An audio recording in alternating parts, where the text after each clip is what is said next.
കാണുകയാണ്. ആരാണ് ഈ തെരഞ്ഞെടുപ്പിൽ ഈ മുന്നണി വിജയിക്കാനേ പാടില്ല എന്ന ശബ്ദവാക്ക് ഇങ്ങനെ ഉരുവിട്ടുകൊണ്ടേയിരുന്ന ഒരാൾ, ഈ വി ഡി സതീശൻ എന്ന് പറയുന്ന മനുഷ്യനെ ഊളംപാറയിലേക്ക് അയക്കേണ്ട ആളാണ്. അയാൾക്ക് വട്ടാണ്, അയാൾ ഭ്രാന്തനാണ്, വർഗീയവാദിയാണ്, അപ്രസക്തനാണ്, ഒരു കാര്യവുമില്ലാത്ത ആളാണ്. ഞാൻ ഈ വാക്കുകൾ വെറുതെ പറയല്ല, ഈ വാക്കുകളെല്ലാം അതുപോലെ വെള്ളാപ്പള്ളി നടേശൻ ഉപയോഗിച്ചിട്ടുള്ളതാണ്. സ്വന്തം നേതാവിനെ, സ്വന്തം മുഖ്യമന്ത്രിയെ ഭ്രാന്തനാണ്, വർഗീയവാദിയാണ്, മുസ്ലിം ലീഗിന്റെ കയ്യിലെ കളിപ്പാവയാണ്, വിവരദോഷിയാണ്, ഊളംപാറയ്ക്ക് അയക്കേണ്ട ആളാണ് എന്ന് പറഞ്ഞ ഒരാൾ, UDF വിജയത്തിന് ഒരു നിലയ്ക്കും കോൺട്രിബ്യൂട്ട് ചെയ്യാത്ത ഒരാൾ, കേരളത്തിന്റെ സാമൂഹ്യ അന്തരീക്ഷത്തെ മലീമസമാക്കാൻ വേണ്ടി മാത്രം പണിയെടുത്ത ഒരാൾ, BJPക്ക് സീറ്റ് ഉണ്ടാക്കാൻ വേണ്ടി മുസ്ലിം വിരുദ്ധ വിദ്വേഷം പറഞ്ഞുകൊണ്ടേയിരുന്ന ഒരാൾ, അയാളെ പോയി ആദ്യമായി കുമ്പിടുക എന്ന പണിയാണ് ബിന്ദു കൃഷ്ണ ചെയ്തത്. മന്ത്രി ബിന്ദു കൃഷ്ണയുടെ നടപടി മുഖ്യമന്ത്രി VD സതീശന്റെ നിലപാടുകൾക്ക് വിരുദ്ധമാണ്. വർഗീയ ശക്തികൾക്കെതിരെ പോരാട്ടം നടത്തിയാണ് UDF അധികാരത്തിലെത്തിയത് എന്ന് മന്ത്രി മറന്നുപോയി. സതീശനെ ഊളംപാറക്ക് അയക്കണമെന്നും അയാൾ ഒരു പന്നനാണെന്നും പൊതുസമൂഹത്തിന്റെ മുമ്പിൽ പരസ്യമായി വിളിച്ചു പറഞ്ഞ ഒരാളെ അങ്ങോട്ട് ചെന്ന് സന്ദർശിക്കാൻ കാണിച്ച മനസ്സിനെ അഭിനന്ദിക്കാതിരിക്കാൻ വയ്യ. നമ്മൾ ഇപ്പൊ പരിശോധിക്കാൻ നോക്കിയാൽ ഈ സർക്കാരിന്റെ കയ്യിൽ നമുക്കുള്ള റോങ് മെസ്സേജാണ്, സംശയമില്ല. ഈ സർക്കാർ എന്ത് ചെയ്യും നാം ഉറ്റുനോക്കുകയായിരുന്നു. ഈ ഗവൺമെന്റിന്റെ ഭാഗത്ത് വന്നിട്ടുള്ള റോങ് മെസ്സേജാണ്. കാരണം ഈ ക്യാബിനറ്റിന്റെ ഭാഗമായിട്ടുള്ള ഒരു മന്ത്രി ഒരു വിദ്വേഷ പ്രസംഗകന്റെ വീട്ടിൽ പോയി കുമ്പിട്ട് നിൽക്കുന്നു. അവർക്ക് വേണമെങ്കിൽ ഇപ്പം അവരുടെ വിശ്വാസത്തിന്റെ ഭാഗമായിട്ട് അവർക്ക് ശിവഗിരിയിൽ പോകാം, അവിടെ പോയി പ്രാർത്ഥിക്കാം, അവിടെ പോയി സന്യാസിമാരെ കാണാം. അത് കാണുകയല്ലേ ചെയ്തത്.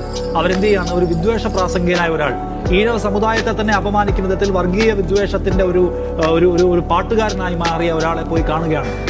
ആരാണ് ഈ തെരഞ്ഞെടുപ്പിൽ ഈ മുന്നണി വിജയിക്കാനേ പാടില്ല എന്ന ശബ്ദവാക്ക് ഇങ്ങനെ ഉരുവിട്ടുകൊണ്ടേയിരുന്ന ഒരാൾ, ഈ വി ഡി സതീശൻ എന്ന് പറയുന്ന മനുഷ്യനെ ഊളംപാറയിലേക്ക് അയക്കേണ്ട ആളാണ്. അയാൾക്ക് വട്ടാണ്, അയാൾ ഭ്രാന്തനാണ്, വർഗീയവാദിയാണ്, അപ്രസക്തനാണ്, ഒരു കാര്യവുമില്ലാത്ത ആളാണ്. ഞാൻ ഈ വാക്കുകൾ വെറുതെ പറയല്ല, ഈ വാക്കുകളെല്ലാം അതുപോലെ വെള്ളാപ്പള്ളി നടേശൻ ഉപയോഗിച്ചിട്ടുള്ളതാണ്.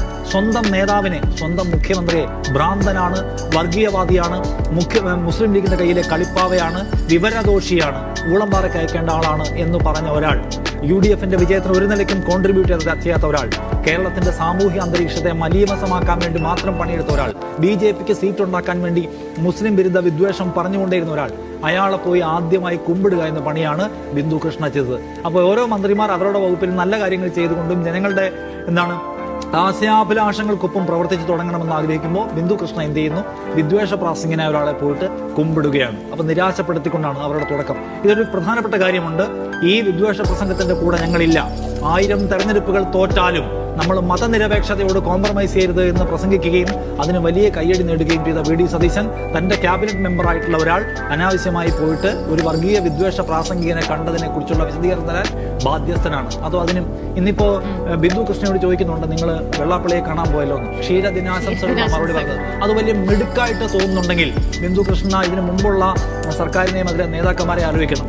ഇതിനേക്കാൾ വലിയ വർത്തമാനം പറഞ്ഞ് ഡിഫൻസ് ഉണ്ടാക്കാൻ ശ്രമിച്ച ആൾക്കാരെ ജനങ്ങളെടുത്ത് എറിഞ്ഞാണ് കണ്ടത്. അതുകൊണ്ട് മൗനം അവലംബിക്കുക, ക്ഷീരദിനാശംസകൾ പറയുക, ഹാപ്പി ഓണം പറയുക, ഇതൊക്കെ ഒരു വലിയ ഒരു മിടുക്കാണ്, എൻ്റെ ഒരു മികവായിട്ടാണ് കാണുന്നതെങ്കിൽ അങ്ങനല്ല. ജനങ്ങൾ ഇവിടെ സൗഹാർദ്ദമാണ് ആഗ്രഹിക്കുന്നത്. വെള്ളാപ്പള്ളി നടേശൻ പറഞ്ഞ രാഷ്ട്രീയത്തെ എടുത്തെറിഞ്ഞ ജനങ്ങളാണ് കേരളത്തിലുള്ളത്. വെള്ളാപ്പള്ളി നടേശനെ തന്നെയും അപ്രസക്തരാക്കിയവരാണ് ജനങ്ങൾ. ആ ജനങ്ങളുടെ മുഖത്ത് നോക്കിയിട്ട് കൊഞ്ഞനം കുത്തി കാണിക്കരുത്. സോ ആദ്യ ദിവസത്തിൽ 0 മാർക്കോടെ സ്റ്റാർട്ട് ചെയ്യുന്ന, നെഗറ്റീവ് മാർക്കോടെ സ്റ്റാർട്ട് ചെയ്യുന്ന ഒരു മന്ത്രിയായിട്ട് ആര് മാറിയിട്ടുണ്ട്? ബിന്ദു കൃഷ്ണ മാറിയിട്ടുണ്ട്. ഇതിന്റെ തുടർച്ചയാണെങ്കിൽ അവർക്ക് ഇതാണ്, അത് അവരുടെ രാഷ്ട്രീയമായ കാഴ്ചപ്പാടിന്റെ പ്രശ്നമാണ്. ഈ രാഷ്ട്രീയമായ കാഴ്ചപ്പാടും വിഷനും വെച്ചിട്ടാണ് അവർ മുന്നോട്ട് പോകുന്നതെങ്കിൽ അവരുടെ വകുപ്പ് അമ്പാടെ പരാജയപ്പെടാൻ പോകുകയാണ്. കാരണം എന്താണ്? പൊളിറ്റിക്കൽ വിഷൻ, കാഴ്ചപ്പാട്, സാമൂഹിക ബോധം, ഇത് പ്രധാനമാണ് ചെയ്യുന്ന വകുപ്പിൽ പണിയെടുക്കണമെങ്കിൽ. കാരണം നമ്മൾ ടെക്നിക്കലി ചെയ്യുന്ന പണിയല്ല, പൊളിറ്റിക്കൽ വിഷൻ വെച്ചിട്ടാണ് ഒരു വകുപ്പ് ഡിസൈൻ ചെയ്യേണ്ടത്. ഉദ്യോഗസ്ഥനാണ് ടെക്നിക്കലി പണിയെടുക്കുന്നത്. ഇവർക്ക് എന്താണ് വേണ്ടത്? കാഴ്ചപ്പാടും നീതിബോധവും എല്ലാം വേണം. അവരുടെ നീതിബോധം എന്ന് പറഞ്ഞാൽ മുസ്ലിങ്ങൾക്കെതിരെ വെറുപ്പ് പ്രസംഗിക്കുന്ന ഒരാളെ പോയി കുമ്പിടുക എന്ന് വെച്ചാൽ RSSന്റെ പരിപാടിയിലെ പ്രചാരക സ്വഭാവത്തിൽ പണിയെടുക്കുന്ന വെള്ളാപ്പള്ളി നടേശന്റെ ഭാര്യയെ പോയി കുമ്പിടുക.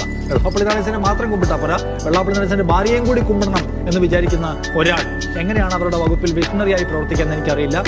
അതിൽ നിന്ന് കരകയറ്റാൻ പണിയെടുക്കണം. 100 വർഷമായിട്ട് ഇന്ത്യയിൽ കുത്തിയിറക്കിയ ഒരു വിഷത്തെയാണ് ഇപ്പൊ പുറത്തിറക്കാൻ രാഹുൽ ഗാന്ധിയൊക്കെ നാട് മുഴുവൻ നടക്കുന്നത്. ഈസി പ്രോസസ് അല്ല. പരകാല പ്രഭാകർ പറഞ്ഞ പോലെ 100 വർഷം കൊണ്ട് ഈ രാഷ്ട്രത്തിന്റെ സാമൂഹ്യ ശരീരത്തിൽ ഇഞ്ചക്ട് ചെയ്യപ്പെട്ടിട്ടുള്ള വെറുപ്പിനെ നിങ്ങൾ കേവലമായ തെരഞ്ഞെടുപ്പ് സഖ്യങ്ങൾ കൊണ്ട് തിരിച്ചെടുക്കാം എന്ന് വിചാരിക്കരുത്. അപ്പൊ നമ്മൾ എന്ത് ചെയ്യണം? കേരളത്തിൽ അതിന്റെ വിത്തുകൾ പാകപ്പെട്ടിരിക്കുന്നു. നിങ്ങൾക്ക് ഇപ്പോഴേ തടയാൻ പറ്റിയിട്ടില്ലെങ്കിൽ പിന്നെ നിങ്ങൾ ഏത് സഖ്യങ്ങൾ ഉണ്ടാക്കിയാലും നിങ്ങൾക്ക് ഇതിൽ നിന്ന് തിരിച്ചു വരാൻ പറ്റില്ല. അതുകൊണ്ട് കേരളത്തിന്റെ അലാമിംഗ് സിറ്റുവേഷൻ ആണ്. അതുകൊണ്ട് നിങ്ങൾ KSRTCയിൽ ഫ്രീ കൊടുക്കുന്നുണ്ടോ? നിങ്ങൾ മാസാമാസം സ്ത്രീകൾക്കും അല്ലെങ്കിൽ പെൺകുട്ടികൾക്കും പൈസ കൊടുക്കുന്നുണ്ടോ? അതിനേക്കാൾ പ്രധാനമാണ് മതനിരപേക്ഷത എന്ന ആശയത്തിന്റെ ശത്രുക്കളായിട്ട് കേരളത്തിൽ തല പൊക്കി നിൽക്കുന്ന സർപ്പങ്ങളെ പത്തി താഴ്ത്തിക്കുക എന്നുള്ളത്. അതിന് പണിയെടുക്കാൻ ഉദ്ദേശമില്ലാന്ന് ഒരു മന്ത്രി വ്യക്തമാക്കി കഴിഞ്ഞു.